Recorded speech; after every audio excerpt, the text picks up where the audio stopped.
이야기의 무대를 지금으로부터 40여 년 전 1980년대의 서울 종로로 옮겨보겠습니다. 통기타와 청바지 그리고 갓 20살을 넘긴 청춘들의 풋풋한 열정이 거리마다 넘실대던 시절이었죠. 파고다 공원 옆 허름한 건물들 사이로 젊음의 행진 공개방송에 가려는 젊은이들의 웃음소리가 끊이지 않았고 밤이 되면 음악다방에서는 DJ의 사연 소개와 함께 신청곡, LP판이 쉴 새 없이 돌아가던 그런 낭만의 시대였습니다. 바로 그 종로 한복판 창문 하나가 위태롭게 골목을 향해 나 있는 작은 단칸방에 두 송이의 꽃이 살고 있었습니다. 한 명은 박선영, 또 다른 한 명은 오진아. 두 사람은 둘도 없는 친구이자 가수가 되겠다는 같은 꿈을 꾸는 동지였습니다. 하지만 두 사람은 마치 동전의 양면처럼 달랐습니다. 박선영은 햇빛보다는 달빛을 닮은 아이였어요. 수줍음이 많고 말이 없었지만 낡은 통기타를 품에 안는 순간 세상에 없는 멜로디를 짓고 가슴을 후벼 파는 가사를 쓰는 천재였죠. 반면 오진아는 태양처럼 빛나는 아이였습니다. 크고 서구적인 눈매, 사람을 끌어당기는 화려한 말솜씨와 무대 위에서 결코 주눅 들지 않는 대담함까지 스타가 되기 위해 태어난 사람 같았죠. 어느 늦은 밤 연탄 난로에 온기마저 희미해진 차가운 방 안에서 박선영이 조심스럽게 오진아를 불렀습니다. 진아야, 이리 와서 좀 앉아봐. 방금 노래 하나를 다 썼어. 오진아는 거울 앞에서 요란한 색깔의 스카프로 여러 모양을 만들어 보던 참이었습니다. 그녀는 못 이기는 척 박선영의 곁에 앉았습니다. 박선영의 손끝에서 맑고 애달픈 기타 선율이 흘러나오기 시작했습니다. 밤하늘에 별이 지는 것을 보며 헤어진 연인을 그리는 절절한 노랫말이 박선영의 작은 목소리를 통해 방 안을 채웠습니다. 노래가 끝나자 오진아의 눈이 탐욕으로 반짝였습니다. 박선영, 넌 정말 미쳤어. 이건 보통 노래가 아니야. 대박이야. 오진아는 박선영의 손을 덥석 잡으며 말했습니다. 이 노래 내가 부를게. 대학가요제에 이 노래로 나가는 거야. 내가 곡을 쓰고 내가 노래하는 거지. 우린 꼭 성공할 수 있어. 박선영은 오진아의 빛나는 얼굴을 보며 그저 수줍게 웃었습니다. 무대 위에 서는 것은 상상만 해도 심장이 터질 것 같았지만 자신의 노래를 오진아의 목소리로 세상에 선보일 수 있다는 사실만으로도 가슴이 벅찼습니다. 이 둘의 관계는 늘 그런 식이었죠. 박선영이 그림자를 자처하면 오진아가 기꺼이 빛이 되어 주었습니다. 그 둘 사이에는 박선영의 오랜 연인 강민혁이 있었습니다. 같은 대학 동아리에서 만난 강민혁은 박선영의 음악적 재능을 누구보다 먼저 알아주고 응원해준 사람이었습니다. 그는 묵묵히 박선영의 곁을 지키는 나무 같은 남자였지만 동시에 불꽃처럼 활기찬 오진아의 매력에도 속수무책으로 끌리는 자신을 발견하곤 했습니다. 세 사람의 관계는 위태로운 삼각형처럼 아슬아슬한 균형을 유지하고 있었습니다. 그러던 어느 날 종로의 음악인들 사이에 소문 하나가 파다하게 퍼졌습니다. 당대 최고의 히트곡 제조기이자 미다스의 손이라 불리는 백상철 프로듀서가 신인 발굴을 위해 종로의 음악다방들을 돌고 있다는 것이었죠. 모두가 일생일대의 기회라며 들떠 있었습니다. 그 소식을 들은 오진아의 야망에 불이 붙었습니다. 선영아, 이건 하늘이 주신 기회야. 백상철 프로듀서 귀에 내 노래가 들어가기만 하면 우린 이 지긋지긋한 단칸방을 벗어날 수 있어. 오진아는 박선영을 닥달해 그동안 만들었던 곡들을 모두 카세트 테이프에 녹음하게 했습니다. 별이 지던 밤을 포함한 주옥 같은 미발표곡들이 작은 테이프 안에 차곡차곡 담겼습니다. 오진아는 그 데모 테이프를 자신의 분신처럼 끌어안고 잠이 들었습니다. 꿈속에서 그녀는 이미 화려한 조명을 받으며 무대 위를 날아다니고 있었죠. 하지만 오진아는 몰랐습니다. 그 데모 테이프가 자신의 꿈을 이뤄줄 동아줄인 동시에 가장 친한 친구의 삶을 송두리째 빼앗고 자신을 파멸로 이끌 악마의 계약서가 될 것이라는 사실을 말입니다. 백상철 프로듀서와의 만남은 종로의 한적한 골목에 위치한 낙원이라는 이름의 음악다방에서 이루어졌습니다. 이름과 달리 그곳의 공기는 야망과 긴장감으로 무겁게 가라앉아 있었죠. 오진아는 어깨에 힘을 잔뜩 준 채 마치 자신이 이미 스타라도 된 것처럼 당당하게 문을 열었습니다. 그 뒤를 박선영이 겁먹은 작은 새처럼 따라 들어섰습니다. 약속 장소에는 값비싼 회색 정장을 입은 중년의 남자가 앉아 있었습니다. 바로 백상철이었습니다. 날카로운 눈매, 지루함이 역력한 표정. 그는 수많은 가수 지망생들을 만나며 닳고 다른 사람이었죠. 오진아는 그 앞에서 조금도 주눅 들지 않고 준비한 가장 환한 미소를 지어 보였습니다. 안녕하십니까, 프로듀서님. 오진아라고 합니다. 제 목소리로 세상을 놀라게 할 준비가 된 사람입니다. 자신감 넘치는 소개에 백상철은 눈썹 하나 까딱하지 않았습니다. 그는 오진아에게 노래를 시켰습니다. 오진아는 당시 유행하던 신나는 댄스곡을 멋지게 불렀습니다. 화려한 손짓과 무대 매너는 이미 프로 가수 못지않았죠. 하지만 노래가 끝나자 백상철은 시큰둥한 표정으로 말했습니다. 노래는 곧잘 하는데 자기 색깔이 없네. 그냥 흉내만 잘 내는 앵무새 같아. 냉정한 평가에 오진아의 얼굴이 순간 굳어졌습니다. 그때 백상철의 시선이 구석에 앉아있던 박선영에게 향했습니다. 거기 같이 온 친구는 노래 안 하나? 모든 시선이 쏠리자 박선영은 얼굴이 새하얗게 질렸습니다.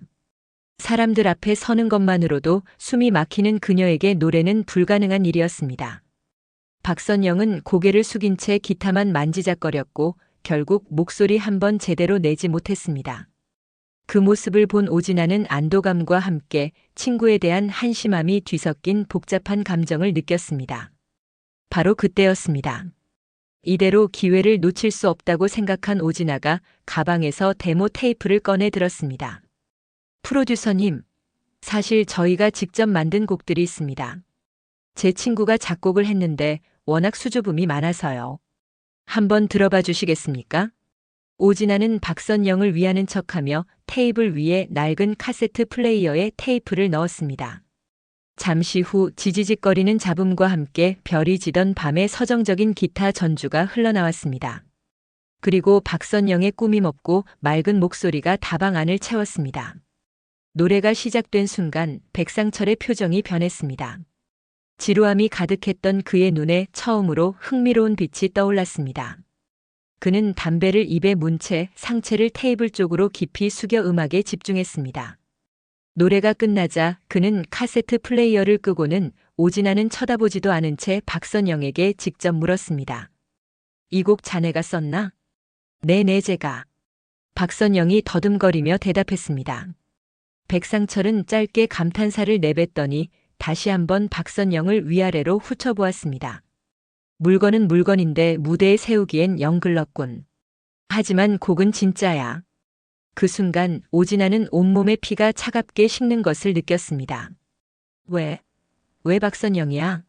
화려한 무대 매너와 목소리를 가진 사람은 나인데 왜 저렇게 볼품없는 아이에게 관심을 보이는 거지? 질투심이 독초처럼 그녀의 마음속에서 자라나기 시작했습니다. 백상철은 박선영에게 작곡가로서의 계약을 제안했습니다. 오진아에게는 끝까지 눈길 한 번 주지 않았죠. 음악다방을 나온 두 사람 사이에는 어색한 침묵이 흘렀습니다. 박선영은 어쩔 줄 몰라 하며 오진아의 눈치를 살폈습니다. 진아야 괜찮아? 프로듀서님이. 축하해 선영아. 내 재능을 드디어 인정받았네. 난 정말 기뻐. 오진아는 애써 미소를 지었지만 그 눈에는 차가운 분노가 서려 있었습니다. 그날 밤 단칸방에 돌아온 오진아는 잠을 이룰 수 없었습니다. 자신의 모든 것을 바쳐 가수의 꿈을 꿨는데 정작 기회는 가장 친한 친구에게 돌아갔습니다. 그것도 자신이 아닌 친구의 재능 때문에. 박선영의 노래를 부르는 오진아가 아닌 박선영 그 자체를 원한다는 사실이 그녀의 자존심을 갈기갈기 찢어놓았습니다. 악마의 속삭임이 들려왔습니다. 박선영은 무대에 설 수 없어. 저 노래들은 세상에 나올 수 없어. 하지만 너라면 가능해. 내가 부른다면 저 노래들은 날개를 달 거야. 다음 날 오후 박선영은 연인인 강민혁을 만나러 잠시 방을 비웠습니다. 혼자 남은 오진아는 책상 위에 놓인 데모 테이프를 바라보았습니다. 어제까지만 해도 희망의 상징이었던 작은 테이프가 이제는 탐욕의 대상이 되어 그녀를 유혹하고 있었습니다. 오진아는 결심했습니다. 그녀는 자신의 짐을 꾸리기 시작했습니다. 그리고 가장 마지막에 그 데모 테이프를 가방 깊숙이 찔러 넣었습니다.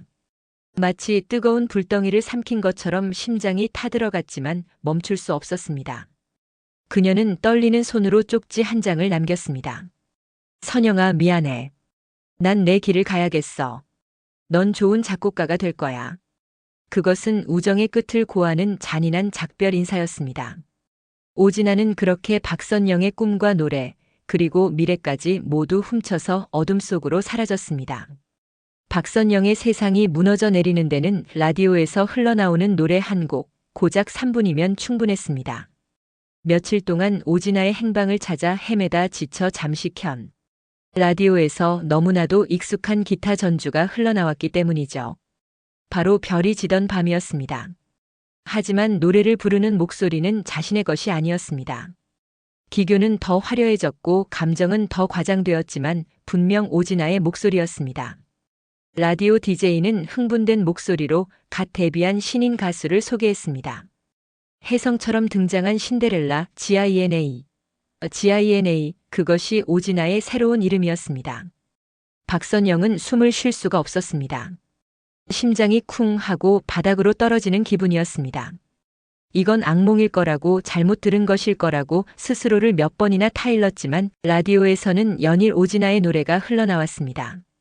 박선영은 미친 사람처럼 백상철의 음반사로 달려갔습니다. 하지만 정문에서부터 경비원에게 가로막혔죠. 저 박선영이라고 합니다. 백상철 프로듀서님과 약속을. 그런 약속 없습니다. 돌아가세요. 차가운 대답만이 돌아올 뿐이었습니다. 며칠 전 작곡가 계약을 하자며 명함을 건넸던 백상철은 온데간데 없었습니다. 박선영은 그제야 깨달았습니다. 백상철은 처음부터 박선영이 아닌 그녀의 노래만을 원했던 것입니다. 그리고 그 노래를 무대 위에서 완벽하게 소화해줄 가수로 오진아를 선택한 것이죠. 오진아는 친구를 배신하는 대가로 그토록 원하던 가수의 자리를 꿰찬 것이었습니다. 절망에 빠진 박선영에게 더 큰 충격이 기다리고 있었습니다. 바로 연인 강민혁의 배신이었죠. 며칠째 연락이 닿지 않던 그가 드디어 박선영의 단칸방의 모습을 드러냈습니다. 그의 얼굴에는 미안함 대신 어색한 변명만이 가득했습니다. 선영아, 얘기 들었어. 진아 말이야. 민혁 씨, 이게 어떻게 된 일이야? 진아가 내 노래를 훔쳐갔어. 같이 가서 따져줘야 해. 이건 명백한 도둑질이야. 박선영이 울부짖으며 그의 팔을 붙잡았지만 강민혁은 그 손을 스르르 빼냈습니다. 그리고는 차마 눈을 마주치지 못한 채 잔인한 진실을 털어놓았습니다. 미안하다, 선영아. 나 진아의 데뷔 앨범 편곡을 맡았어. 그 순간 박선영의 머릿속이 하얗게 비었습니다. 노래뿐만이 아니었습니다.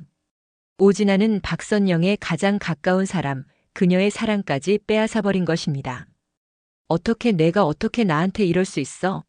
넌 내 편이잖아. 내 음악을 가장 믿어준 사람이잖아. 현실을 봐, 선영아. 너는 무대에 못 서. 그 좋은 노래들은 내 서랍 안에서 그냥 썩어갈 뿐이었어. 하지만 진아는 달라. 진아는 내 노래에 날개를 달아준 거야. 그리고 나도 언제까지고. 이렇게 좁은 방구석에서 기타만 칠 순 없잖아. 강민혁의 눈빛은 더 이상 박선영이 알던 따뜻한 눈빛이 아니었습니다. 성공에 대한 야망과 비겁한 욕망이 뒤섞여 번들거리고 있었죠. 이것은 단순한 변심이 아니었습니다. 야망을 향한 추악한 거래였습니다. 박선영은 그 자리에 주저앉아 목 놓아 울었습니다. 그 후 세상은 온통 오진아의 것이 되었습니다. 별이 지던 밤은 발표되자마자 모든 음원 차트를 휩쓸었고 오진아는 신인상을 거머쥐며 단숨에 스타덤에 올랐습니다. TV와 잡지는 연일 그녀의 신데렐라 스토리를 대서특필했죠. 천재적인 싱어송라이터 GINA, 사람들은 모두 그렇게 믿었습니다. TV 속의 오진아는 매일 더 화려하게 빛났고 종로의 단칸방에 홀로 남은 박선영은 하루가 다르게 시들어갔습니다. 한때 영감이 샘솟던 낡은 기타는 먼지만 쌓여갔고 오선지는 텅 빈 채로 방구석을 뒹굴었습니다. 배신감은 그녀의 재능마저 모두 앗아가버린 듯 했습니다. 월세는 밀리고 쌀독은 바닥을 보였습니다. 박선영은 더 이상 버틸 힘이 없었습니다. 그러던 어느 날 밤 텅 빈 주머니를 뒤지며 정처 없이 종로 거리를 헤매던 박선영의 눈에 한 가게의 창문에 붙은 낡은 종이 한 장이 들어왔습니다. 밤무대 가수 구함. 숙식 제공. 화려한 조명이 아닌 담배 연기 자욱한 어두운 무대. 박수갈채가 아닌 취객들의 고함이 오가는 곳. 그녀가 꿈꾸던 세상과는 정반대의 장소였습니다. 하지만 지금의 박선영에게는 선택의 여지가 없었습니다. 그것은 생존을 위한 마지막 동아줄이었습니다. 박선영은 떨리는 손으로 가게의 문을 열었습니다. 가장 친한 친구에게 모든 것을 빼앗긴 한 여자의 처절한 추락이 그렇게 시작되고 있었습니다. 박선영이 새로 둥지를 튼 곳은 종로에서도 가장 후미진 골목에 자리한 오아시스라는 이름의 밤무대였습니다. 이름과는 달리 그곳은 메마른 사막과도 같았죠. 자욱한 담배 연기와 값싼 양주 냄새, 그리고 고단한 인생에 지친 중년 남자들의 취기 어린 고함이 뒤섞인 공간. 박선영은 선영이라는 이름 대신 미미라는 촌스러운 예명으로 불렸습니다. 그녀의 삶은 송두리째 바뀌었습니다. 낮에는 퀴퀴한 냄새가 나는 작은 쪽방에서 잠을 자고 해가 지면 두꺼운 화장으로 슬픔을 가린 채 무대에 올랐습니다. 반짝이는 스팽글이 몇 개는 떨어져 나간 낡은 드레스를 입고 쿵짝거리는 트로트 메들리와 당시 유행하던 최신 가요들을 기계처럼 불렀습니다. 한때는 세상에 없는 멜로디를 짓던 그녀의 목소리는 이제 취객들의 신청곡을 소화하는 소음이 되어가고 있었습니다. 가장 끔찍한 순간은 술에 취한 손님이 오진아의 별이 지던 밤을 신청할 때였습니다. 어이 미미, 요즘 제일 잘 나가는 노래 있잖아. 그 진아인가 뭔가 하는 애 노래. 그거 한번 해봐. 그럴 때마다 박선영은 심장이 갈기갈기 찢기는 것 같았습니다. 하지만 그녀는 웃어야 했습니다. 아무렇지 않은 척 간드러지는 목소리로 자신의 심장을 도려낸 그 노래를 불러야 했죠. 별이 지던 밤하늘 아래 첫 소절을 뱉는 순간 눈물이 핑 돌았지만 독하게 삼켜냈습니다. 무대 아래에서 오진아의 흉내를 잘 낸다며 박수를 치는 손님들을 보며 박선영은 영혼이 서서히 죽어가는 것을 느꼈습니다. 그렇게 하루하루를 버텨내던 어느 날이었습니다. 그날따라 손님이 없어 썰렁한 홀. 마지막 손님마저 비틀거리며 나가고 오아시스에는 무대 위 조명만이 외롭게 빛나고 있었습니다. 박선영은 밴드 마스터인 최노인에게 꾸벅 인사를 하고 무대에서 내려오려 했습니다. 최노인은 오아시스의 터줏대감으로 말이 없고 무뚝뚝하기로 소문난 사람이었습니다. 달아빠진 기타를 끌어안고 늘 무대 구석을 지키는 그는 수많은 밤무대 가수들이 피고 지는 것을 묵묵히 지켜봐 온 사람이었죠. 그는 박선영에게 단 한 번도 따뜻한 말을 건넨 적이 없었습니다. 그런데 그날은 달랐습니다. 최노인이 짐을 챙기던 박선영을 나직이 불렀습니다. 아가씨. 박선영이 돌아보자 최노인은 턱짓으로 무대 중앙의 의자를 가리켰습니다. 거기 앉아서 내 노래 한번 불러봐. 네? 제 노래라니요. 맨날 앵무새처럼 남의 노래만 따라 부르지 말고 내 진짜 목소리로 부르는 내 노래 말이야. 이 바닥에서 닳고 다른 내 귀에 내 목소리는 뭔가 다르거든. 슬픔이 너무 깊어서 오히려 아무것도 없는 것처럼 텅 비어 들려. 최노인의 무심한 듯 날카로운 말에 박선영은 심장을 찔린 듯 멈칫했습니다. 처음이었습니다. 누군가 자신의 진짜 목소리에 대해 이야기해 준 것은. 박선영은 홀린 듯 의자에 앉아 먼지가 쌓여있던 무대 구석에 통기타를 집어들었습니다. 강민혁과 헤어지고 오진아에게 배신당한 후 단 한 번도 잡아본 적 없던 기타였습니다. 어색하게 코드를 잡은 손끝에서 투박하지만 애절한 선율이 흘러나왔습니다. 오진아에게 빼앗긴 노래도 밤무대에서 부르던 유행가도 아니었습니다. 이 지옥 같은 곳에 와서 쪽방에 틀어박혀 혼자 울며 끄적였던 세상에 단 한 번도 내보인 적 없는 그녀만의 노래였습니다. 배신과 절망 그리고 그럼에도 불구하고 살아남아야 하는 처절한 슬픔이 담긴 멜로디였죠. 노래가 끝나자 한동안 침묵이 흘렀습니다. 최노인은 입에 물고 있던 담배를 비벼 끄더니 나지막이 말했습니다. 그 노래 제목이 뭔가? 없어요. 그냥 만들어 본 거예요. 그래. 제목 따위는 없어도 돼. 진짜는 이름이 없어도 진짜니까. 아가씨, 복수하고 싶지 않아? 복수라는 단어에 박선영의 동공이 세차게 흔들렸습니다. 네? 내 노래, 내 이름, 내 인생 전부 다 도둑 맞았잖아. 이까짓 밤무대에서 술주정뱅이들 비위나 맞추면서 내 재능을 썩힐 거야? TV에 나오는 저 가짜를 보면서 평생 피눈물만 흘릴 거냐고. 최 노인의 목소리에는 분노가 담겨 있었습니다. 그는 자리에서 일어나 박선영에게 다가왔습니다. 나도 한때는 잘 나가는 세션 기타리스트였어. 내 모든 걸 바쳐 키운 제자 놈한테 저작권이고 뭐고 다 뺏기고 이 시궁창에 처박혔지. 그래서 알아. 내 눈에 서린 그 도끼가 뭔지. 그는 박선영의 눈을 똑바로 바라보며 말했습니다. 내가 돕지. 이 오아시스를 내 복수의 무대로 만들어주겠어. 여기서 다시 시작하는 거야. 내 노래로, 내 목소리로. 저 꼭대기에 있는 오진아의 귀에까지 내 노래가 들리게 만들어주는 거지. 어때, 해보겠나? 최 노인의 제안은 달콤한 위로가 아니었습니다. 오히려 더 가혹한 싸움을 시작하자는 선전포고에 가까웠죠. 하지만 그 순간 잿더미가 되어버린 줄 알았던 박선영의 심장 속에서 아주 작은 불씨 하나가 다시 타오르기 시작했습니다. 그것은 복수심이었습니다. 최 노인의 제안을 받아들인 그날. 이후 밤무대 오아시스는 박선영에게 더 이상 생존을 위한 도피처가 아니었습니다. 그곳은 복수를 위한 지독한 훈련장이자 뜨거운 용광로가 되었죠. 낮에는 손님 하나 없는 텅 빈 홀에서 최 노인의 혹독한 훈련이 시작되었습니다. 최 노인은 자비 없는 스승이었습니다. 그는 박선영이 가진 여리고 맑은 목소리를 부수고 그 안에 숨겨진 도끼를 끄집어내려 했습니다. 아가씨, 목소리가 너무 착해 빠졌어. 그렇게 불러선 아무도 내 슬픔을 몰라줘. 슬픔을 그냥 뱉어내지 마. 아주 잘게 씹어서 삼킨 다음에 뼛속까지 삭혀서 뱉어내란 말이야.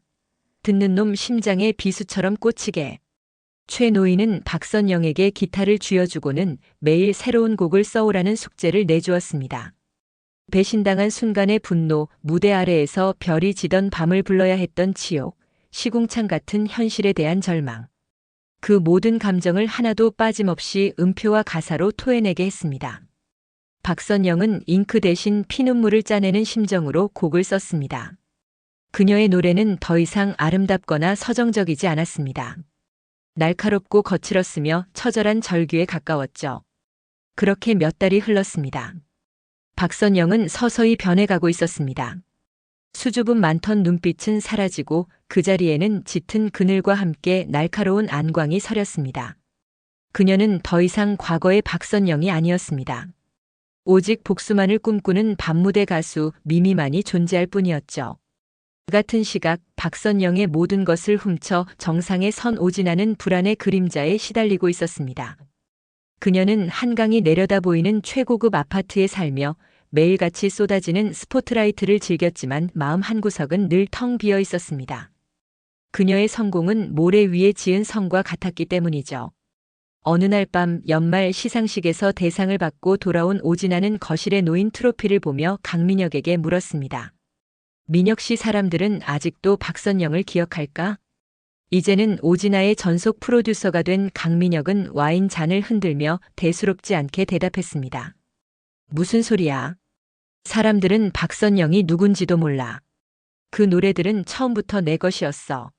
세상 모든 사람이 그렇게 알고 있는데 왜 자꾸 없는 사람 얘기를 꺼내. 하지만 가끔 꿈에 나와. 선영이가 날 원망하는 눈으로 쳐다봐. 오진아의 목소리는 미세하게 떨리고 있었습니다. 그녀의 불안을 눈치챈 강민혁은 짜증 섞인 목소리로 말했습니다. 쓸데없는 소리 하지 마. 넌 지금 대한민국 최고의 가수야. 그거나 즐기라고. 강민혁은 애써 태어난 척했지만 그 역시 박선영이라는 이름을 완전히 지우지는 못했습니다. 오진아의 후속곡 작업을 할 때마다 박선영의 천재적인 멜로디가 환청처럼 귓가를 맴돌았기 때문입니다. 다시 종로의 밤무대 오아시스. 그날은 박선영의 새로운 노래가 처음으로 무대에 오르는 날이었습니다. 최 노인은 밴드 세션을 모두 물리고 오직 통기타 한 대와 조명 하나만을 남겨두었습니다. 늘 시끄러운 트로트 메들리를 기대하던 취객들은 의아한 표정으로 무대를 바라봤습니다. 박선영, 아니, 미미는 짙은 화장 너머로 텅 빈 눈빛을 한 채 무대에 앉았습니다. 그리고 조용히 기타를 치기 시작했습니다. 노래의 제목은 잿더미의 노래. 그 노래에는 기교도 화려함도 없었습니다. 오직 불에 타버린 폐허 속에서 살아남은 자의 처절한 독백만이 담겨 있었죠. 노래가 시작되자 기적이 일어났습니다. 술잔을 부딪히고 고함을 지르던 취객들이 하나둘씩 입을 다물기 시작했습니다. 그들의 시선이 모두 무대 위의 작은 여자에게로 향했습니다. 노래에 담긴 지독한 슬픔과 분노가 그들의 얼어붙은 심장을 파고들었던 것입니다. 노래가 끝났을 때 오아시스에는 잠시 동안 무거운 침묵만이 흘렀습니다. 이윽고 누군가 먼저랄 것도 없이 터져나온 박수는 홀 전체를 뒤흔들었습니다. 그 광경을 늘 같은 구석 자리에 앉아 말없이 술만 마시던 한 중년의 남자가 날카로운 눈으로 지켜보고 있었습니다. 그는 명동 사채 시장의 큰손이자 연예계에도 막강한 영향력을 행사하는 김 회장이었습니다. 그는 박선영의 노래가 끝나자 옆에 있던 부하를 불렀습니다. 저 아이 물건이군. 노래에 사람을 홀리는 독이 있어. 김 회장은 최 노인을 자신의 테이블로 불렀습니다. 최 노인장, 오랜만이요. 저 아가씨 꽤 흥미로운데. 내가 한번 키워볼까 하는데 어떻게 생각하시오? 최 노인은 김 회장의 검은 속내를 모를 리 없었지만 이것이 기회라는 것 또한 직감했습니다. 오진아와 백상철 그리고 거대 음반사를 상대로 싸우기 위해서는 그들보다 더 강한 힘이 필요했습니다. 김 회장은 바로 그 힘을 가진 남자였습니다. 최 노인은 잠시 박선영을 바라본 후 결심한 듯 입을 열었습니다. 김 회장의 제안은 달콤한 독이 든 사과와도 같았습니다. 최 노인은 밤무대 바닥에서 평생을 구르며 잔뼈가 굵은 사람이었죠. 그는 김 회장 같은 부류의 인간이 아무런 대가 없이 호의를 베풀지 않는다는 사실을 누구보다 잘 알고 있었습니다. 그는 김 회장의 부름에 응하면서도 박선영의 어깨를 꽉 쥐며 나지막이 속삭였습니다. 아가씨, 정신 똑바로 차려. 지금부터는 진짜 지옥으로 들어가는 문일지도 몰라. 다음 날 박선영과 최 노인은 김 회장의 개인 사무실로 향했습니다. 명동의 가장 높은 빌딩 꼭대기에 위치한 그곳은 마치 세상을 발 아래에 둔 제왕의 성체 같았죠. 육중한 마호가니 책상과 짙은 시가 향기, 벽에 걸린 난해한 현대 미술 작품까지 모든 것이 종로의 밤무대 오아시스와는 다른 세상의 이야기였습니다. 김 회장은 두 사람을 가죽 소파에 앉히고는 와인을 따르며 본론을 꺼냈습니다. 내가 왜 박선영 양을 도우려는 건지 궁금하겠지. 그는 와인 잔을 들어 보이며 비릿한 미소를 지었습니다. 오진아를 키운 백상철 프로듀서, 그놈은 내 오랜 빚쟁이야. 돈이 아니라 원한이라는 빚을 진 놈이지. 김 회장의 눈빛이 순간 차갑게 번뜩였습니다.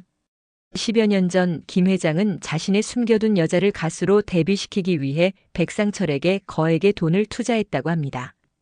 하지만 백상철은 돈만 받고 여자를 버렸고 충격을 받은 여자는 결국 스스로 목숨을 끊었다는 것이었죠.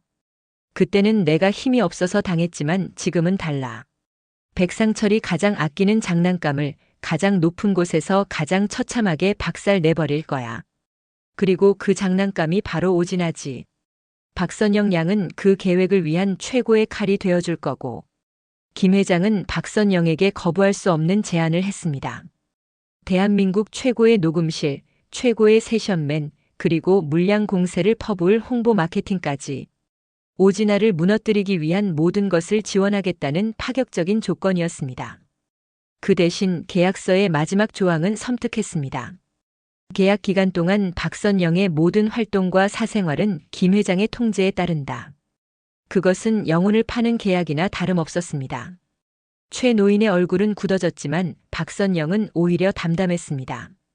그녀는 이미 모든 것을 잃은 사람이었죠. 지옥의 밑바닥까지 떨어져 본 사람에게 또 다른 지옥은 두렵지 않았습니다. 박선영은 떨림 없는 목소리로 대답했습니다. 하겠습니다. 악마의 손이라도 잡아서 제 모든 걸 되찾을 수만 있다면요. 그 순간 박선영의 눈빛을 본 김 회장은 만족스러운 웃음을 터뜨렸습니다. 그는 탐욕스러운 장사꾼이었고 박선영의 눈에 서린 도끼야말로 가장 확실한 성공의 담보라고 생각했던 겁니다. 한편 정상의 자리에 있는 오진아는 끝없는 추락의 공포에 시달리고 있었습니다. 별이 지던 밤의 성공 이후 대중과 언론은 혜성처럼 나타난 천재 싱어송라이터에게 후속곡을 요구했습니다. 하지만 단 한 소절도 쓸 수가 없었죠. 그녀의 재능은 모두 박선영에게서 훔쳐온 것이었으니까요. 최고급 시설을 갖춘 녹음실에서 강민혁은 신경질적으로 머리를 감싸 쥐었습니다. 진아야, 도대체 언제까지 이럴 거야? 벌써 몇 달째야. 멜로디 하나 제대로 못 만들어내면 어떡해. 나도 미치겠어. 안 나오는 걸 어떡하라고. 그때 선영이가 남겨둔 다른 곡들은 없었어? 오진아가 절박하게 묻자 강민혁은 경멸이 가득한 눈으로 그녀를 쏘아보았습니다. 아직도 그의 타령이야? 이제 내 힘으로 해야 할 거 아냐? 내가 진짜 천재인 줄 알았는데 너도 결국 빈 껍데기였어. 박선영이 없으면 아무것도 아닌. 강민혁의 폭언에 오진아의 얼굴이 하얗게 질렸습니다. 성공의 단꿈을 함께 꾸던 두 사람의 관계는 창작의 고통과 성공에 대한 압박 속에서 서서히 균열이 가고 있었습니다. 그 무렵 박선영은 김 회장이 마련해준 최고의 녹음실에서 자신의 첫 번째 공식 앨범 녹음을 시작했습니다. 최 노인이 프로듀서를 맡고 대한민국 최고의 연주자들이 그녀의 연주에 힘을 보탰습니다. 박선영은 밤무대에서 불렀던 잿더미의 노래를 다시 불렀습니다. 잿더미만 남은 내 심장에 마지막 노래가 흐르네. 헤드폰 너머로 들려오는 자신의 목소리는 더 이상 처량한 신세 한탄이 아니었습니다. 그것은 지옥에서 살아 돌아온 자의 선언이자 세상을 향한 선전포고였습니다. 컨트롤룸에서 그 모습을 지켜보던 최 노인의 눈가에는 자신도 모르게 뜨거운 눈물이 흘러내렸습니다. 박선영이라는 이름의 태풍이 이제 막 그 눈을 뜨고 있었습니다. 김 회장의 막강한 자본과 최 노인의 치밀한 기획 아래 박선영은 미미 MIMI라는 이름으로 세상에 다시 등장했습니다. 그녀의 데뷔 방식은 기이하고 충격적이었습니다. TV나 라디오가 아닌 심야의 케이블 방송과 언더그라운드 공연, 그리고 PC통신을 중심으로 한입소문 전략이었죠. 천편일률적인 댄스 음악에 질려있던 사람들은 잿더미의 노래에 담긴 날 것 그대로의 감성과 처절한 목소리에 열광하기 시작했습니다. 얼굴 없는 가수 미미. 그녀의 정체를 두고 온갖 추측이 난무했습니다. 누군가는 재벌가의 숨겨진 딸이라고 했고 또 다른 누군가는 상처받고 잠적한 비운의 천재라고 했습니다. 김 회장이 의도적으로 흘린 소문들은 신비감을 증폭시켰고 박선영의 노래는 광고 하나 없이 이례적으로 음반 판매량 순위의 역주행을 시작했습니다. 이 모든 상황을 가장 불안하게 지켜보는 것은 바로 오진아와 강민혁 그리고 백상철이었습니다. 처음에는 그저 그런 밤무대 가수의 푸념 섞인 노래라고 무시했지만 미미의 목소리가 대중의 마음을 파고들수록 그들의 불안은 커져만 갔습니다. 특히 오진아는 잿더미의 노래를 들을 때마다 어둠 속에서 박선영의 원망 어린 눈빛이 자신을 쏘아보는 듯한 환각에 시달려야 했습니다. 마침내 운명의 날이 다가왔습니다. 연말 가요 시상식이었습니다. 그해 최고의 히트곡을 낸 오진아와 가장 충격적인 신인으로 떠오른 미미가 같은 무대에 서게 된 것입니다. 방송국은 시청률을 위해 의도적으로 두 사람의 대기실을 바로 옆방으로 배정하는 잔인함을 보였습니다. 무대에 오르기 직전 복도를 지나던 오진아는 자신의 대기실 문 앞에서 발걸음을 멈췄습니다. 문틈으로 흘러나오는 기타 소리 때문이었습니다. 너무나도 익숙한 하지만 이제는 악몽이 되어버린 박선영의 기타 소리. 오진아는 자기도 모르게 문을 벌컥 열고 들어섰습니다. 그곳에는 짙은 스모키 화장을 한 채 무표정한 얼굴로 기타를 조율하는 박선영이 앉아 있었습니다. 과거의 순박하고 여리던 모습은 온데간데 없었죠. 내가 어떻게 해. 오진아의 목소리는 분노와 공포로 떨리고 있었습니다. 박선영은 천천히 고개를 들어 오진아를 똑바로 바라보았습니다. 그 차가운 눈빛에 오진아는 저도 모르게 뒷걸음질 쳤습니다. 오랜만이네, 진아야. 아니, 지금은 GINA라고 불러야 하나? 내가 감히 여길 어디라고 기어들어와? 기어들어온 게 아니야. 찾으러 왔지. 내 노래, 내 이름, 내 인생. 내가 훔쳐간 모든 걸. 박선영이 자리에서 일어나 오진아에게 한 걸음씩 다가갔습니다. 그 기세에 눌린 오진아가 소리쳤습니다. 웃기지 마. 내 노래는 내가 아니었으면 그냥 서랍 속에서 썩었을 거야. 무대 공포증에 벌벌 떠는 내가 뭘 할 수 있었는데. 내가 내 노래를 완성시켜준 거라고. 그 순간 박선영의 손이 매섭게 올라갔습니다. 짝 하는 날카로운 파열음과 함께 오진아의 고개가 돌아갔습니다. 그 더러운 입으로 내 노래를 모욕하지 마. 분노를 이기지 못한 오진아가 박선영에게 달려들었습니다. 두 여자의 몸이 뒤엉키는 순간 박선영의 목에 걸려있던 낡은 로켓 목걸이가 끊어져 바닥으로 떨어졌습니다. 그것을 본 오진아의 움직임이 순간 멈칫했습니다. 자신의 목에 걸린 것과 똑같은 모양의 목걸이였기 때문입니다. 늘 지니고 다녔지만 한 번도 열어본 적은 없던 어릴 적 고아원에서 나올 때 유일하게 손에 쥐어져 있었다는 그 목걸이. 오진아는 홀린 듯 자신의 목걸이를 꺼내 들었습니다. 박선영 역시 바닥에 떨어진 자신의 목걸이를 주워들었죠. 두 사람의 시선이 허공에서 부딪혔습니다. 그 목걸이 어떻게 내가? 박선영의 목소리가 가늘게 떨렸습니다. 그것은 어릴 적 헤어진 엄마가 쌍둥이 동생과 하나씩 나눠 가지라며 준 유품이었습니다. 두 사람은 약속이라도 한 듯 각자의 로켓을 열었습니다. 로켓 속에는 한 장의 사진을 반으로 찢어 놓은 조각이 각각 들어 있었습니다. 그리고 그 사진 조각을 맞추자 한 젊은 여자의 얼굴이 완성되었습니다.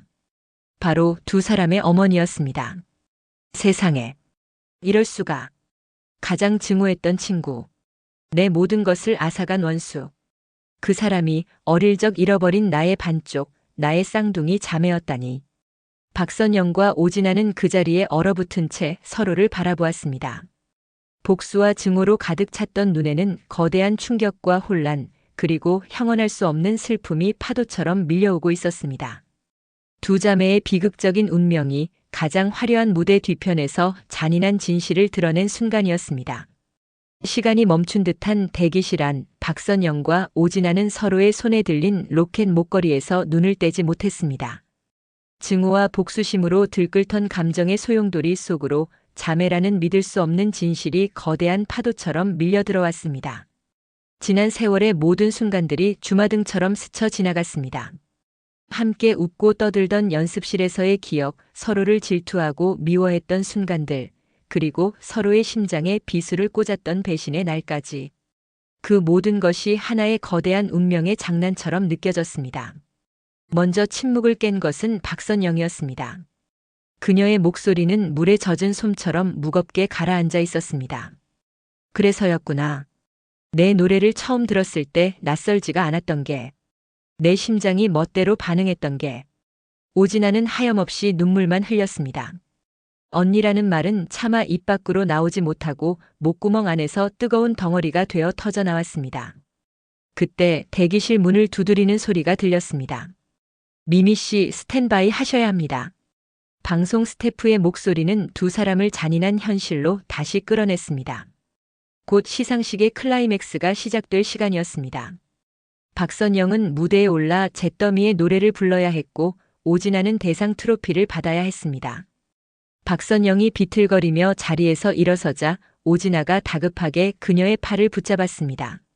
가지마. 아니, 내가 갈게. 내가 다 말할게. 무대 위에서 모든 걸 다 밝힐 거야.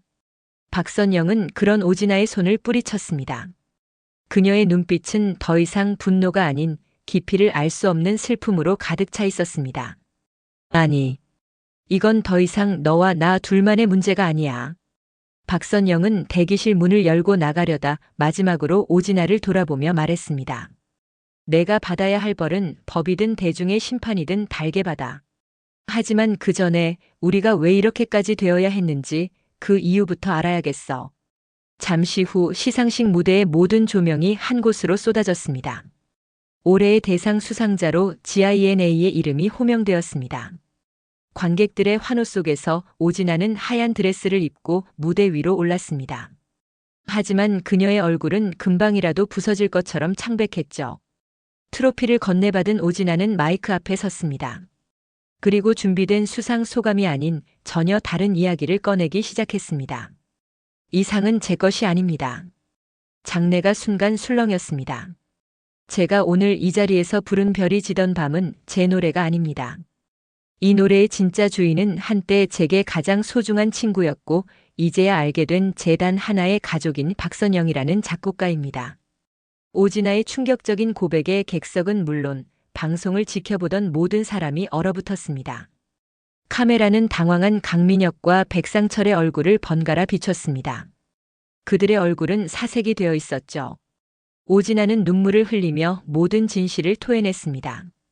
박선영의 재능을 질투했고 강민혁과 백상철의 유혹에 넘어가 그녀의 모든 것을 훔쳤다고.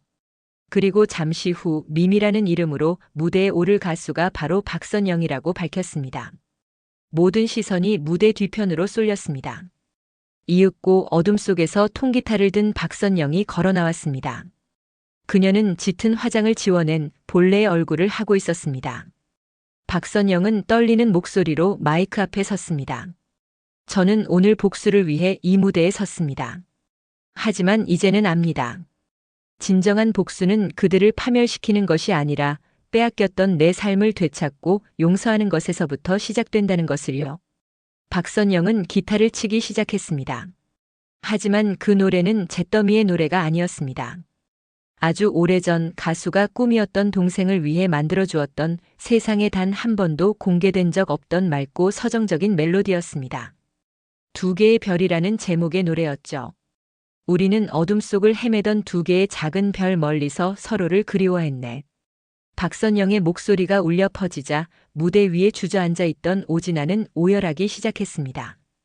그것은 두 자매의 잃어버린 세월을 위로하고 서로의 상처를 보듬는 진혼곡이자 새로운 시작을 알리는 희망의 노래였습니다. 그 후 많은 것이 변했습니다. 백상철과 강민혁은 사기 및 저작권법 위반 혐의로 구속되었고 그들의 제국은 하루아침에 무너져 내렸습니다. 김 회장은 자신의 목적을 달성한 뒤 조용히 사라졌습니다. 1년 후 어느 바닷가 마을의 작은 카페. 박선영과 오진아는 더 이상 미미도 GINA도 아닌 본래의 이름으로 서로를 마주보고 웃고 있었습니다. 두 사람은 더 이상 화려한 무대에 서지 않았습니다. 대신 서로를 위한 노래를 만들고 부르며 지난날의 상처를 천천히 치유해 나가고 있었죠. 박선영이 새로 쓴 노래의 한 구절을 나지막이 흥얼거렸습니다. 폭풍이 지나간 자리에 새로운 길이 열리네. 잿더미 속에서도 꽃은 피어나니. 이제는 괜찮아, 우리 함께이니까. 두 자매의 비극적인 드라마는 끝이 났습니다. 하지만 서로를 보듬고 새로운 삶을 향해 나아가는 그녀들의 진짜 이야기는 이제 막 시작되고 있었습니다. 절망의 가장 깊은 곳에서 피어난 용서와 사랑이야말로 그 어떤 복수보다도 완전한 승리라는 것을 두 사람은 노래하고 있었습니다.